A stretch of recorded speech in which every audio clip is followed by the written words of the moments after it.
I just saw the news this morning regarding the whole Charlie Kirk assassination. Pretty sad, pretty sad. It was pretty shocking, just seeing that. Whereas Charlie Kirk just came across as just an ordinary kind of guy, like a family guy. Yes, he was, a public figure, definitely, and involved in politics to a degree, but for the most part, he just seemed like a regular guy that started going to university campuses to, have debates and talks and things like that. And yeah, it's just crazy that he's here 1 minute and shot and killed the next. Crazy.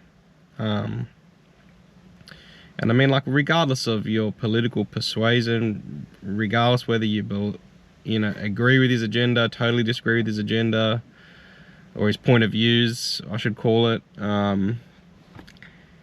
it's just crazy that we live in a world where people are that angry with each other over their views on things. And I feel like, if anything, especially in America, but you feel it here in Australia as well, it seems like people are more divided than ever in terms of like their politics, their values, their identity. And it's like, it almost feels like there's no winners. Like, everyone loses when things resort to violence and killing each other just because you disagree on things. It's just, yeah, it's just crazy. Yeah, it's just sad to think that like someone can be that filled with hatred and anger just over another person's views on things and political persuasion, and yeah, having debates. And like, whether you agreed with his views or not, one of the things he did really well is encouraged open discussion and dialogue. Like, yes, he had his views, but he would welcome anyone to come and share their views, regardless of how much they disagreed with him or he disagreed with them. They would share completely what they thought, and then he would give a logical response back, and then the other person would give their response back. And yeah, sometimes it would disintegrate into, not that great a debate, but he always afforded, no matter how much he disagreed with them or discredited their arguments, he always gave the other person room to, well, from what I saw anyway, like the clips of his debates and things like that. Yeah, it's just really sad. Just sad for, obviously, his family and stuff like that. And it's sad as well that you can imagine there's going to be a lot of people that see this as a victory. That see this as like, yeah, like as if they achieved something great. At the end of the day, everyone has genuine things that they're concerned about. And some topics are more of a big deal for one end of politics, and other topics are more of a big deal for the other end of politics. But as long as everything's done in a respectful, calm way, like, people can have valid arguments and valid concerns from no matter what, end of politics you're on. And I think the less we see each other as like on different teams or divided, and like, imagine if everyone, like a whole country's population, just saw each other all on the same team, but we just have different things that we care about as priorities. And you might care about one thing as a priority, and if there's a valid argument to it, cool, all right, let's explore that. And I might care about a different thing, and like, look, I get it. Some views just can't coexist. I get it. And that's when, that's why you need leadership to make decisions on things. But I think for the most part, the general population, like, of course, have discussions, have debates, put forward your views on how you think things can be made better. But to disintegrate to the point where we feel like we're enemies of each other, like, it's ridiculous. We're all on the same team. We're all human beings, wanting a better life for ourselves, for our children, for the future. It's just crazy. Like, how do we think that eliminating each other is going to create a better world?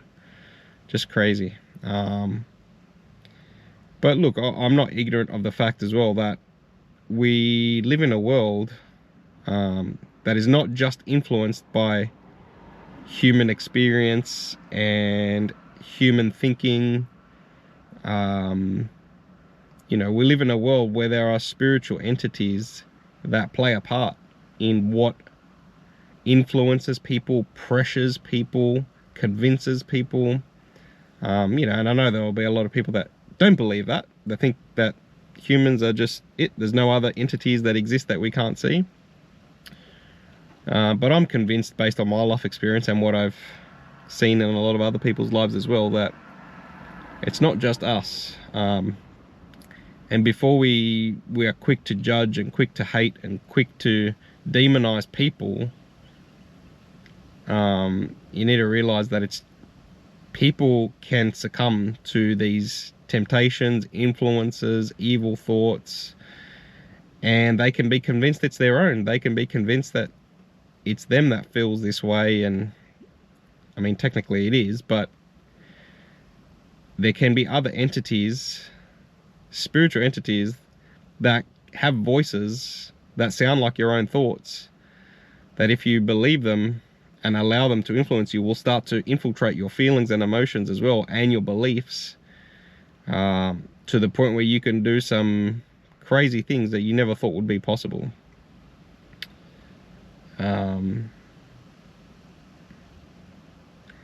Yeah, and unfortunately, a lot of people won't realize that until everything is uncovered.